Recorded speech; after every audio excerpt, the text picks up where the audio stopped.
About 6 weeks ago, I bought the Nintendo Switch Pro controller, and many people regard this as the best controller for the Nintendo Switch. Question is, does this controller live up to the hype? Now, it's a very good question because this is not the cheapest controller on the market. It's about twice the price as some of the third-party controllers out there. It's not the most expensive game controller either though. You know, I think the Joy-Cons are normally about 10 or 15 more. This normally retails between $50 and $60, euros, pounds, wherever you are, which doesn't make it the most expensive games controller on the market, but there are a lot of really good third-party controllers which are much cheaper. And I looked at those alternatives before I bought this. But in the end, I opted for the Switch Pro, and yes, it does live up to the hype. This does live up to the hype. This is a fantastic games controller. And I haven't tried all the games controllers on the Nintendo Switch, but I would say that if this wasn't the best, it would certainly be in the top 3. It's just a fantastic games controller, got a really good weight, everything feels really, really good, and it's a good game controller to play for hours on end. It's not like your hands get sore playing this. It supports Rumble and it supports those amiibos and all that as well. So yeah, right off the bat, spoiler alert, I really do like this controller. But what I'd like to do in this video is just take a closer look at the controller and explain why I think this is a good controller. And then maybe play some games to show you what this is actually like when you're playing games with the Switch Pro. So let's jump over to the overhead camera. Yep, and this is it. So this is the box of Nintendo Switch Pro. Get the usual warranty manual and all that, but the most important thing in the box, apart from the controller, is this cable. And you can see there it's branded Nintendo. So this is about 1.5 meters, Type C to Type A USB. And I'm a big fan of this. This is a really, really thick cable. This isn't going to break easily. It's a solid cable, very well made. And that's a good thing to point out because many games controllers don't come with a charging cable. So that's a really nice addition right off the bat. So I want to show you the controller now. So this is the games controller. Now, obviously, everyone's got different sized hands, etc. But I would say that this would fit most people's hands. It's really comfortable to hold. And you can see even just the way I'm holding it, your fingers just kind of gravitate towards the right position. If you're playing Mario, you'll probably go down a little bit lower to play on the D-pad. If you're playing a fighting game or something else, maybe you'd stick with the D-pad or maybe you'd go up with the analog controller. But your hands really do gravitate towards where the buttons should be. Now, that's a really important thing to point out because in the Joy-Con controllers, which are attached to my Nintendo Switch here, this, for starters, obviously because of the screen in the middle, your hands are kind of too far away here. But the biggest problem that I've got with this is that I can show you this with the Joy-Con grip. You can get this off. I think the biggest problem with this is that the buttons are directly above or below the analog controller. So what I mean by that is if I'm using this, using the left here as a D-pad, and then say I'm in Street Fighter, I'm trying to do a fireball, my thumb's always going to hit this controller here, the analog controller here. So you're going to do it like this. And even if you're doing that, your thumb's just going to kind of get in the way. And it's maybe not something you've thought about before, but if you look at it here, you can see that this one, 1, 2, directly above each other. Again, 3, 4, directly above each other. But here you've got 1, 2, 3, and then 4. And what that's doing is giving you space. You can see my thumb is not hitting the controller now, giving me space between each part. This just feels a little bit cramped. Now, I do think the Joy-Con grip is good. I really do like the fact that Nintendo include it with the console. But your hands are still a little bit cramped here. It's not natural. It's not a natural position to be so close in. This feels a lot more natural. Now, of course, the Joy-Con grip is perhaps a bad example because no one says that this is a good controller. It's a nice little bonus that Nintendo have thrown in. But this is not the way that most people would play it. I do think, no, it's definitely better than playing it on the Switch itself. Certainly when connected to a television or something like that. Now, I've got some other controllers here. Now, a good comparison is the Wii U Pro. If I zoom out a little bit, maybe show you this a little bit better. So this is the Wii U Pro controller. This is the Nintendo Switch Pro controller. Of course, the buttons, you know, there's different buttons on the Nintendo Switch. They've got a snapshot button, different things. But for the most part, the buttons are much the same. You know, Y, B, X, A, etc. Y, X, B, A, D-pad, 2 analog controllers, LR, ZL, ZR. Same at the back. Now, this was always regarded as being a fantastic controller, and it is. A little bit different design. You can see this one kind of comes down. This one's more curved here. But you can see that, yeah, this is really comfortable in the hand, and this was rightly regarded as a fantastic controller as well. But there was always one thing that I always hated about this, and it's the position of the buttons. Now, I think this annoys me more because I play on the PlayStation. So this is a PlayStation 3 controller. Same layout on the PlayStation 4. Sony haven't really messed about with the controller design over the years. They've kind of kept it the same. But as a PlayStation 4 player, you know, if you're playing anything, you're kind of like this. And yeah, this is how I would play a game. It's really comfortable in the hand. It's a smaller controller than a Switch Pro and the Wii U. And some people don't like that. That's why some people gravitate towards the Xbox One. But I would say that this is a good controller. And, you know, for my hands as well, it seems to be a good fit for me. So I really do like the Sony PlayStation 4 controller. But switching from that to this, well, it's really frustrating because basically when you're using the D-pad and you're playing with the buttons here, what I would find is that my hand would kind of gravitate towards up here. So I was hitting the X when I was really meaning to hit the B, because I was so used to the buttons being up here, because that's where they are on the Xbox, etc. as well. So I was always finding that I was hitting the wrong buttons. And when I was down like this, it just felt a little bit too cramped.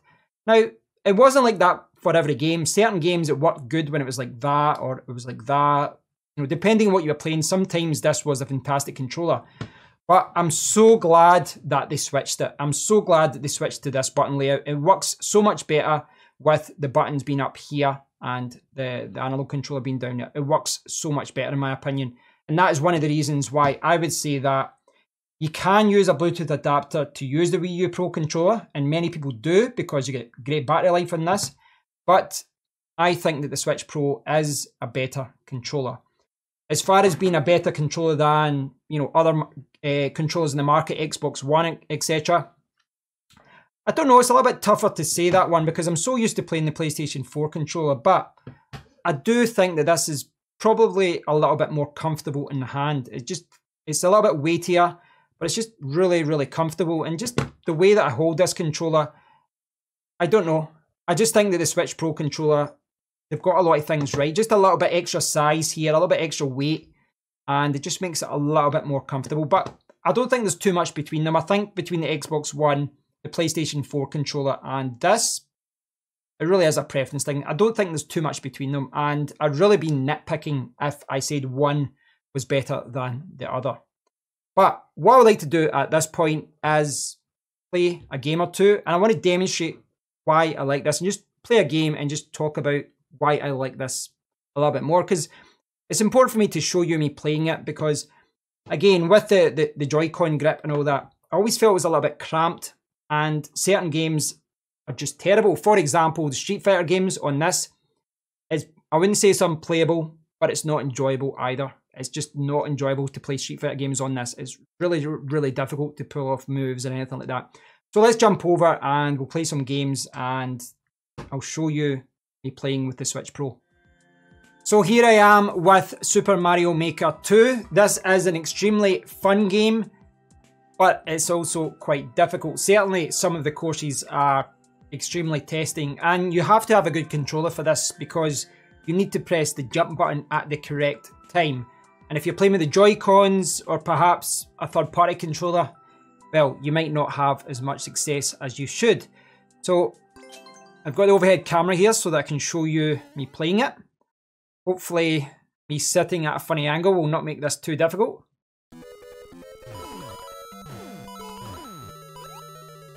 And yeah, you can see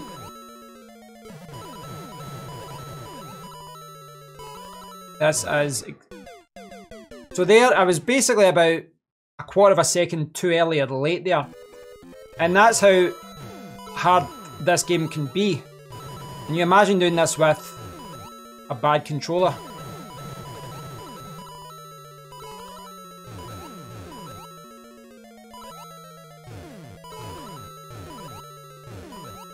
Second time's the charm. I managed to do it. But you can see there, with a game like that, that's where perhaps with the Joy-Con grip or with the Joy-Cons on the main Nintendo Switch, you might be struggling. What I'd like to do next is play Street Fighter. It is Street Fighter time, and playing a fighting game such as Street Fighter really does make you appreciate a controller such as the Switch Pro. Now, I have played some of these games. This is the Street Fighter Anniversary game, and I have played some of these older games on the Nintendo Switch in handheld mode, i.e. not docked, not connected to a television, just using the Joy-Con controllers. And I mean, the game's still playable, but it isn't fun. I find that very, very frustrating. And when you hook up this controller to your Nintendo Switch, tabletop mode, so connecting to your television, however you connect it, playing with this controller is so much better. It really does change your enjoyment of the game. So, hopefully I don't get my ass kicked too much here. I'm sitting at a funny angle, can I just point that out? So if I get beat, I've got my excuse out right away. Right, okay, let's do this. I'm just going to fireball E-Honda to death. Or maybe not.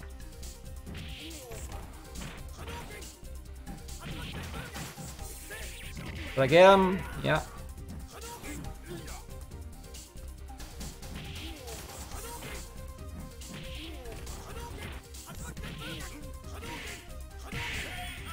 Okay. When I'm playing, I wasn't even sure if the controller was under the overhead camera there because it was moving about so much. Right. Let's see if I can be lucky again.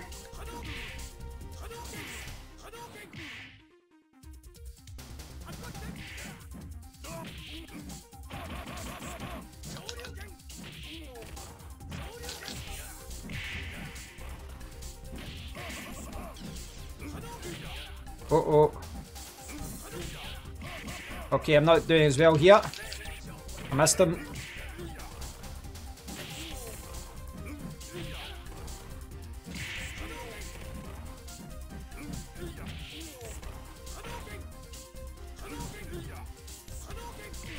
Back to fireballs, back to fireballs.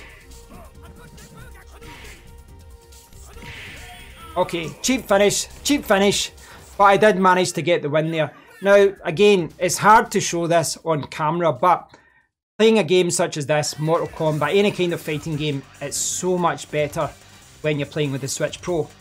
But just to change it up a little bit, let's throw in another game and let's play some driving. Let's play a driving game and we'll show you what it's like with the Switch Pro. So on to Virtua Racing, one of my favourite driving games of the early 90s, of all time really. And I'm going to cop out and pick the easy mode. I'm going to go automatic. But what I'm going to do is start off and just use the D-pad. So I've been using the D-pad already, and I do think that if you're playing a game like Mario, certainly the older versions of Mario, Mario 64, Mario Odyssey, the 3D versions of Mario, you know, the thumbstick's really good, but if you're playing Mario Bros. 1, 2, 3, Mario Bros. U, 2D Mario, I think a good D-pad is essential. And it's the same with Street Fighter, Mortal Kombat and other fighting games. You generally do want a good D-pad for that. Now, with a driving game, yeah, a D-pad isn't the best. What I'll do is I'll do a lap or two with the D-pad and then I'll change over. Now, you can see there that I changed view, and that was one of the selling points of this game, that you could change to one of 4 views. You've got close up in the car. This really does make it harder, but it does also make it more realistic. I think if you're in one of the closer modes, the first 2 closer modes, then it's a little bit more realistic, but I normally gravitate towards this one. This is probably the best one, and it's the one that I normally use. A little bit of again, it makes it a little bit easier.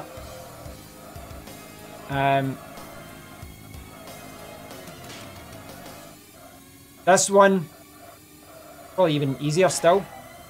That's, you know, it lets you see the rest of the map, etc. So it does make it a little bit easier. You can see what's coming ahead.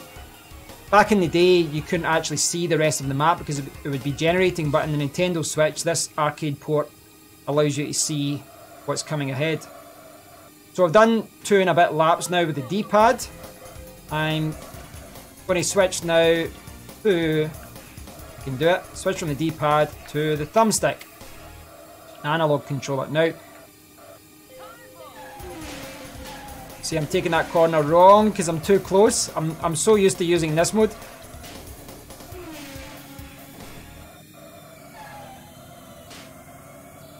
So again, you're playing Super Mario Bros. 2D Super Mario, you're playing Street Fighter, Mortal Kombat. D-pad's what it's all about. But if you're playing a first-person shooter or a driving game like this, you want to be using this. And this game is so much more enjoyable with this over the D-pad. You know, obviously it's playable with the D-pad, but yeah, the thumbstick, the analog controller, it's a lot more fun. So what I was being careful of there, in this game, if you bump into the other cars, you spin out, and it can be hard to catch up, and sometimes it can be the end of the game, because you probably noticed there the time sticking at the top, because like all arcade driving games, you need to go through checkpoints, constantly under pressure, and you need to get enough time to get to the next checkpoint, and if you don't, well, you're out the game. But if you do clip one of these guys, you do end up flipping, yeah, you end up spinning out, and it can be hard to get back into it. Certainly to get to first, second or third, it can be really hard. I'm in the last lap here, and I just have to make sure I don't mess up too much. Quite a tough game, you know, this is beginner mode, and I would say this is a lot easier than many other games on the market, even in beginner mode. And I didn't finish the race. I didn't finish the race. I did get first there, but it just shows you there, because of one little part where I kind of slowed down, I lost a second or two, and it was the difference between me crossing the line, not crossing the line. So, yeah, for driving games, first-person shooters, Switch Pro is a great controller. It really is.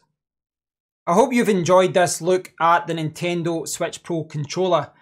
Cards on the table. I've played the Nintendo Switch with the Joy-Cons, and I've played it with the Nintendo Switch Pro, but I've not played with any other third-party controller on the market, so I'm maybe not in a position to say that this is indeed the best Nintendo Switch controller on the market, but this is certainly a step above the Joy-Cons without doubt. And if you're looking for a really good way of playing games on the Nintendo Switch, I would certainly be looking at this.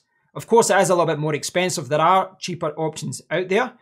This is cheaper than the Joy-Cons, but you can pick up third-party controllers from as little as 10, 15, 20, that type of thing. So you could probably get 2 controllers for the price of 1 here.